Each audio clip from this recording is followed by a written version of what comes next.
I'm Nick Boy and welcome to Pocket for Tuesday, the 12th of January. Today on the show, news, Sony is trying to steal everything you love, and why early access is killing you and your neighbor's dog.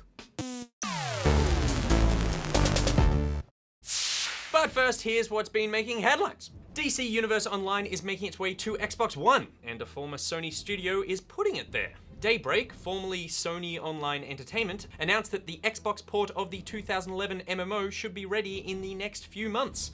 This will be Daybreak's first game to release on a platform other than PlayStation and PC. Next up, and Ubisoft has confirmed that For Honor will feature a single-player campaign.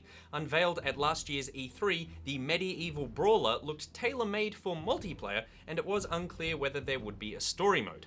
In a recent For Honor dev blog, producer Stefan Cardan addressed people's concern, saying, "One of the big questions we receive in feedback is about the solo campaign.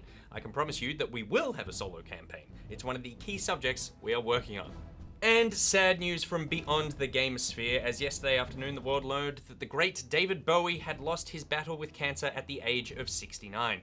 More than a musician, Bowie's influence bled across all forms of creative media, with a number of memorable film roles and also a single appearance in games. In 1999's Omicron, The Nomad Soul. Thank you for all you have done for us, Nomad Soul. We'll never forget you. I'm joined now by Goose. Hi there. To discuss our last story. And Sony has been rejected in an attempt to trademark the term Let's Play. Sony? F off. All right, back off, mate. Back off. This is our territory. What's going on? I totally agree. Yeah. I think it's there's something dodgy going on. If now they're jumping on to be like, oh, we should totally trademark that popular Let's Play. It's been around for so long. I know, which makes you think, what is their interest in it all of a sudden? Because they're not. Sony of all people have, I can't imagine, the highest ranking streaming service. No, like they compared to- didn't coin the phrase. No. They didn't make the phrase popular, and I don't think they use it. They may use it occasionally if they're showing off like Uncharted multiplayer or something, like officially, but I don't know. But it's a general gaming term as well. Yeah.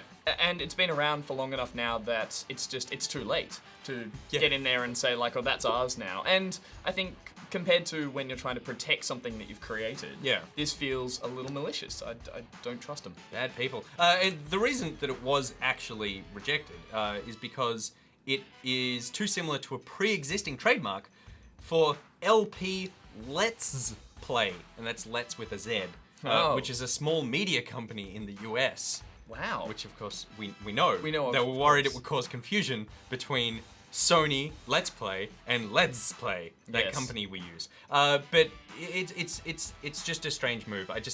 Unless they're putting out a game called Let's Play, I think it's too ubiquitous a term. Yeah. And it's kind of like Band-Aid or Kleenex. Like these are trademarks that are already in trouble because people just now associate that term with like tissues in general. Or something. And the problem is when companies like Sony start trademarking or patenting these terms, which, as you said, are so ubiquitous, it gets to a point where where's the freedom to, actually just Use use it? words. Just Yeah. use words like a decent human being. These aren't even it's not a brand, it's not made up words. These are just two English words put together. And they've decided to come in and say, that's a brand now, or that's going to be our brand. Surely they just went, let's just see if this works. Like, maybe no one's tried this. We'll just give it a shot. Like, we're already kings That would make among men right now, like compared to Microsoft. That would make more sense, as in, you're right, like a loophole. They've just thought, hang on, has Hang on, because anyone done this? Yeah. Quick, put it in, and then, they've had it thrown back in their face, and rightly so. Yeah. But I don't want to hear any more out of you, Sony. I don't want you trademarking anything else. Ever. All right, that's it. We're now going to move on for why we're all here. It's Thing of the Day. Thing of the Day! Roll new titles. YouTuber Murfish recreated the Batman vs Superman Dawn of Justice trailer in GTA 5. We think it speaks for itself. Son of Krypton versus Bat of Gotham. You're psychotic. That is a three-syllable word for any thought too big for little minds. It's time you learned what it means to be a man. Stay down! If I wanted it, you'd be dead already. Well, the trailer still looks terrible. Yeah. I like the remake. Yeah, sure. All right, we're now moving on to the talk through, where you suggest a topic. We talk through it. Today's topic comes in from Alex Hodge, who said, tomorrow, could you discuss whether early access games are a positive or a negative for the gaming community? Or I don't know how I feel about this because I used to be really into early access with games like The Forest or something that came out a long time ago when I felt like I was helping the game. And now I've been burnt so many times from games that just never reach fruition. And Have you? Well, yeah, I think there's so many games I've jumped into and paid for to get into early access. Yeah. And I feel like the developers, Name all of those games. The Forest, Just one terrible experience. there was one on an island. A lot of survival games, actually. yeah, Really got on board with the early access thing. And I don't know, sometimes I just think that once they get that initial surge of first support and maybe an influx in money, it just tends to trickle away a lot of the time. And so, unlike, you know, watching a AAA game where it's going to eventually reach a full release, Yeah. a lot of these never make it, and you can feel a bit scorned. So I'm guessing here you're talking about games like DayZ and Reign of Kings and Ark Survival Evolved, where Yes. you play these sort of survival games that those style of games more than almost any other do just tend to stretch out for ages and they never come to a full release. Yeah. My question to you there is, does that matter? Like, do you feel like you got enough fun and enjoyment out of Reign of Kings where you got stabbed in the butt with with spears by Bajo? That is true. Like, was that worth the money in the first place? Yeah, I see your point. I think I definitely had fun Yeah. with those experiences, and I got a lot out of them, but that didn't stop me from wanting more. Right, okay. And the reason a lot of people stopped playing that game altogether was because we thought we'll wait for the full release. And also Or- Bajo. Yeah, also Bajo stabbing me in the butt. But at the same time, I think you can just lose interest in the game. Yeah. And it still has, they're still missing features, and you spend a lot of the time running around thinking of things that it could be when it eventually reaches that full potential, and it never does. That's interesting. I think like a lot of these things, it's not really a necessarily black and white. There's like this gray area in the middle. Because for me, I actually really love early access because I've had a lot of good experiences. Okay. And a lot of those experiences. Name the games. Oh, I will, sir. I will. Don't Starve, Sunless Sea, Darkest Dungeon. Pretty much just all 2-word games that involve light somehow. Ark Survival Evolved, I thought. Yeah. So these are games that I buy, and like for example, Darkest Dungeon comes out this month. I played it nearly a year ago. Right. And I got what I consider to be a full experience. Like, I played.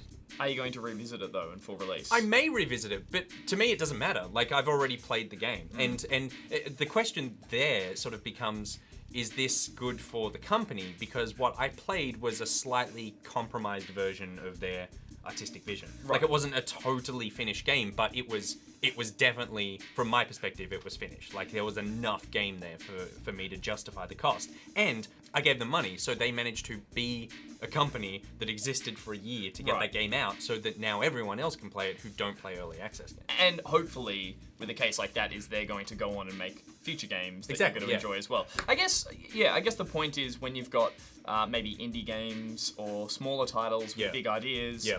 yeah, you can see the promise in early access, and it's always going to serve a purpose there. Yeah. I think the other end of the spectrum is when you're seeing games released by bigger studios, early access, and they're starting to get on with this, like, oh wow, we can start getting cash early. And that's you know? that's the thinking. Like, the thinking there is, oh, we can secure like a profit margin now. Yeah. And it's not necessarily used as development money. It's just like, no, we're guaranteed that money. Whereas it's like, we can't wait for your money for the Exactly, release. yeah. We just have, it's like Activision or someone just like clawing for early cash. and in that case, it's more akin to pre-ordering, which I'm against, Ugh. as opposed to early access and supporting the developer. I think Yeah. the case is with this stuff, you just need to be smart. Like, I think that a lot of people feel as though they're being screwed over by early access because they feel like they're handing over their money and there's no guarantee that something like that the game will evolve necessarily beyond what they paid for.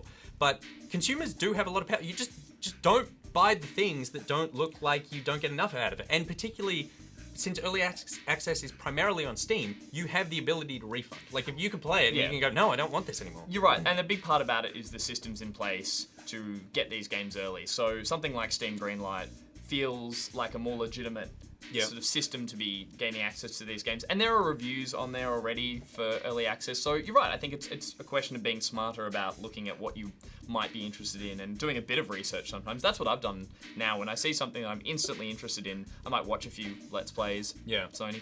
And No, don't. We have to pay. Oh, sorry. And then, you go, actually, I can see this being fun. Yeah. And so, yeah, it's doing research and making sure you're not getting screwed over by the big companies. Agreed. All right. Well, thank you very much, Alex Hodge, for your talk through topic. What do you guys think about the early access? Good, bad, indifferent? Do you do it? Do you not do it? Let us know in the comments. And while you're there, let us know what we should talk through tomorrow. Because today, that's it. My Pocketeers! But as always, you can keep on top of everything Good Game by going online. Check us out on Facebook, YouTube, and iView. Want to meet fellow Pocketeers? Then join the Pocketeers Facebook group and Steam group. You can follow Good Game on Twitter at GoodGameTV, follow Pocket at NickBoy, at Pierreth, and at GGEditMonkey. He's Goose Mangus. There are links to everything I just said in the description below. Today's Thing of the Day graphic was made by Adrian Schmidt. Well done, Schmitty.